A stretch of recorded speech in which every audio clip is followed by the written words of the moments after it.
Hey my dearest friend, कैसे हो? I know कि आप सब लोग बहुत दिनों से इंग्लिश का जैसे कोर्स का बात हो रही थी कि आप वेट कर रहे हो कौन से इंग्लिश के सब्जेक्ट्स और कौन से टॉपिक्स आएंगे पढ़ने के लिए। आप बहुत बेकरार हो, आतुर हो, आई नो दैट।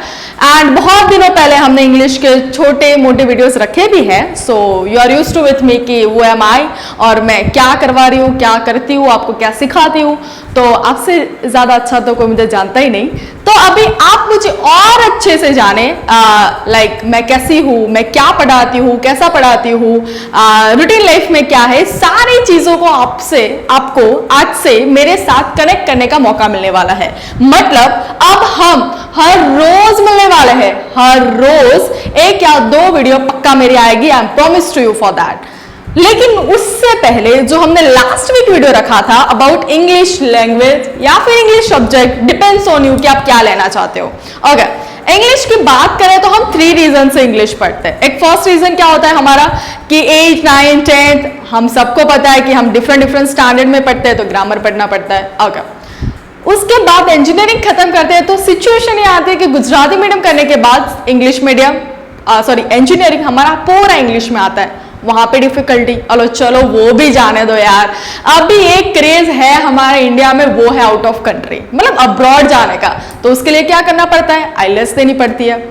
अभी यार हमने सोचा कि 9th 12th ग्रामर खत्म कर दिया, इंजीनियरिंग भी खत्म कर दी ना, अभी हमें कोई चिंता नहीं है, लेकिन फिर से आ गए आईएलटीएस, तो हमें फिर से करना पड़ेगा इंग्लिश ग्रामर। ओके, वो भी जाने दो यार। इंजीनियरिंग खत्म करने के बाद हमें अच्छी कंपनी में जाना है तो ऑब्वियसली हमें मेल लिखना स्टार्ट करना पड़ेगा, बिकॉज ऑब्वियसली अच्छी कंपनी जो है वो यूएसए या फिर डिफरेंट कंट्रीज के साथ टाई अप करती है। तो ऑब्वियसली अगर हमें भी उनके साथ कुछ भी कन्वर्सेशन करना है तो ऑब्वियसली हमें इंग्लिश में बात करनी जरूरी है। तो इंग्लिश के इतने सारे रीजन है पढ़ाई करने के लिए, तो हम इंग्लिश पढ़ते क्यों नहीं है, राइट? और शायद हम पढ़ना चाहते हैं लेकिन हमारे पास एक पाथ नहीं है, मतलब एक वे नहीं है कि जहां पे हम प्रॉपर इंग्लिश पढ़ सकें। तो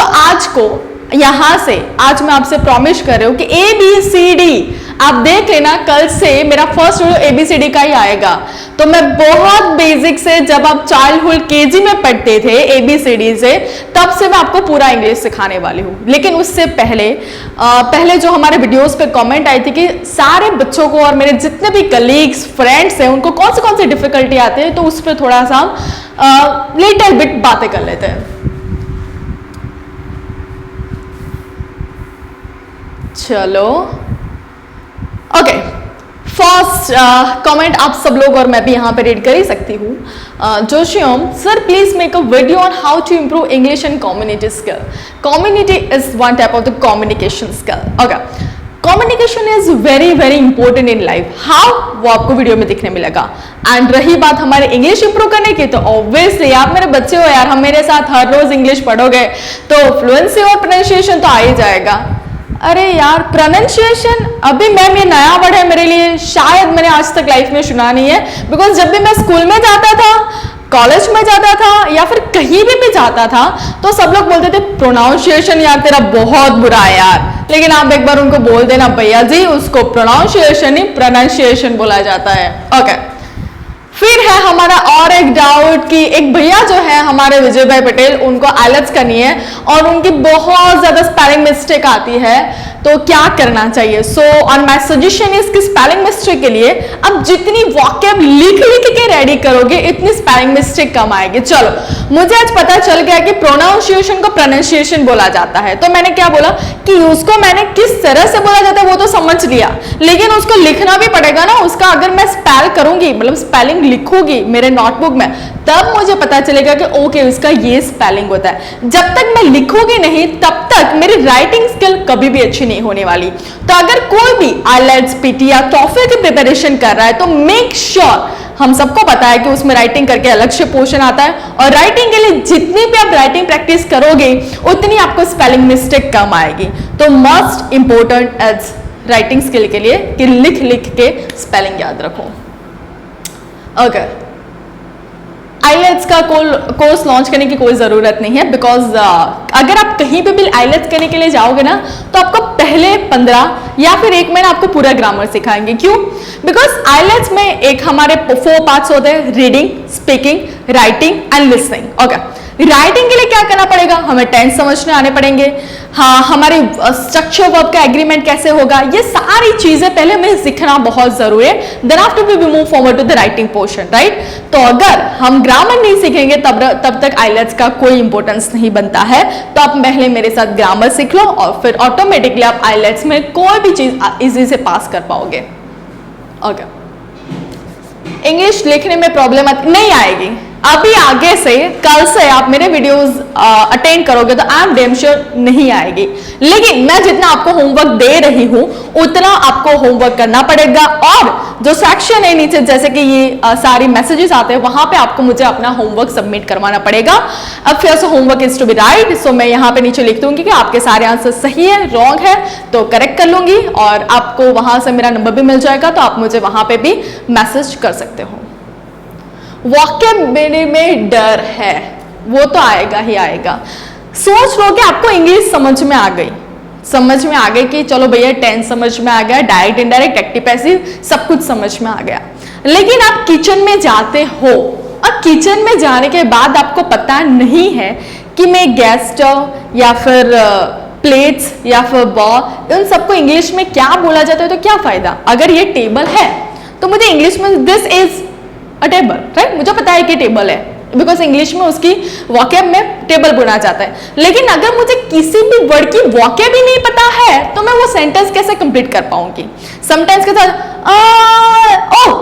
मतलब हमें फिर हिंदी में बोलना पड़ता है कि okay I am talking about this things, right. लेकिन जितनी आप वॉकैब सीखोगे इतना अच्छा रहेगा। ओके, वॉकैब के लिए भी मेरे पास एक आइडिया है कि मैं एवरी वीक में 3 बार डिफरेंट वॉकैब्स लेके आऊंगी। जैसे कि किचन में कितने भी इक्विपमेंट्स होते हैं उसकी वॉकैब, लिविंग रूम, कहीं पे बाहर रोड पे डिफरेंट जैसे कि रोड पे में एरिया होते हैं, डिफरेंट पाथवे होता है, सर्कल होते हैं, तो कौन सी चीजें वहां पे आपको मिल सकती है और उसको इंग्लिश में क्या बोला जाता है, ये सारी वॉकैब भी आपको यहाँ पे मिलेगी। ओके, हम जैसे गुजराती में सोच के लिख सकते हैं वैसा इंग्लिश में नहीं होता। आई नो दैट, क्यों? बिकॉज हम जब छोटे बच्चे थे, छोटे बालक थे, तब से हम गुजराती बोलते हैं या फिर हम गुजराती सुनते हैं हमारे जितने भी फैमिली मेंबर्स हैं, लेकिन इंग्लिश हम बहुत कम सुनते हैं। ओके, बहुत जगह मैंने एक चीज सुनी है, शायद if I am not wrong आपने भी सुनी होगी कि इंग्लिश अगर आपके पास कोई है नहीं पर्सन सुनने वाला, तो you just do one thing कि आप मिरर के सामने खड़े रहो और बात करो। But every person have a different opinion, right. So in this case I have also different opinion. How? Okay, चलो आज से मैंने स्टार्ट कर दिया कि भैया इंग्लिश बोलना है, अभी तो इंग्लिश का महारथी मुझे बनना है। अभी वो सोचने के बाद महारथी बनने के लिए कुछ तो करना पड़ेगा। क्या है फर्स्ट चीज? एफर्ट। ओके, चलो वो भी लगाना स्टार्ट कर दिया, टेंस सीख लिए, वॉकैब सीख ली, समझ में आ गया। अभी मैं मिरर के सामने बोलना स्टार्ट करूंगी तो होगा क्या? इंग्लिश तो बोल पाऊंगी, लेकिन कौन मेरा इंग्लिश करेक्ट करेगा? जैसे कि कोई चीज आप लाइफ में करते हो, राइट, चाहे वो बुरी क्यों ना हो, तो जब तक आपको कोई बताता नहीं कि आप यहाँ पे बुरे बन रहे हो या फिर ये चीज आपकी गलत है, तब तक आपको पता नहीं चलती है कि ये चीज आपकी गलत है। Am I right? I think आप सब लोग एग्री करोगे। If you are agree on this topic please आप नीचे मैसेज में एग्री या फिर डिसएग्री, एवरीवन के डिफरेंट ओपिनियन के हिसाब से आप मुझे वहां पे बता सकते हो। चलो कंटिन्यू दैट टॉपिक। अभी क्या होता है कि मैं मिरर के सामने इंग्लिश तो बोलने लगूंगी, मुझे तो 2 मिनट के लिए इतना ज्यादा खुशी होगी कि वाह यार मैं इतना ज्यादा इंग्लिश अच्छे से बोल सकती हूँ। ओके, लेकिन कहाँ पे करेक्शन आएगी, कहाँ पे आपकी गलती है, मिस्टेक है, वो कौन बताएगा? तो जब तक आपका सामने वाला पर्सन इंग्लिश को समझता है या फिर इंग्लिश को उसको बहुत अच्छे से पता है, जिस आप उनके साथ कन्वर्सेशन करोगे तभी आपकी इंग्लिश इंप्रूव होगी। ऐसा नहीं कि 2-3 दोस्तों के बीच में हमने तो यार इंग्लिश सीखा है तो बोल दिया 2-3 सेंटेंस, अरे प्लीज गिव मी 1 ग्लास या 2 कप ऑफ टी। हम सबको पता है छिल्लो दिवस है, right? 2 cup of tea bro. Okay, we know that. अभी 2 कप ऑफ टी में कुछ नहीं होगा, हमें और भी ज्यादा इंग्लिश बोलना पड़ेगा। तो उसके लिए क्या करना पड़ेगा?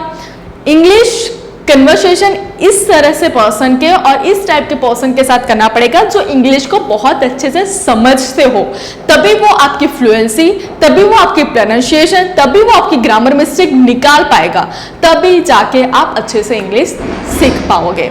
ओके, नाउ हम ऑलरेडी सब जितने भी मैसेज थे उन्होंने उसका रिप्लाई मैंने दे दिया है। So we will continue on the move forward. अभी हम इस तरह से आगे जाते रहेंगे और आप सब लोग मेरे साथ ऐसे बनाए रखिए। तब तक बाय, टेक केयर।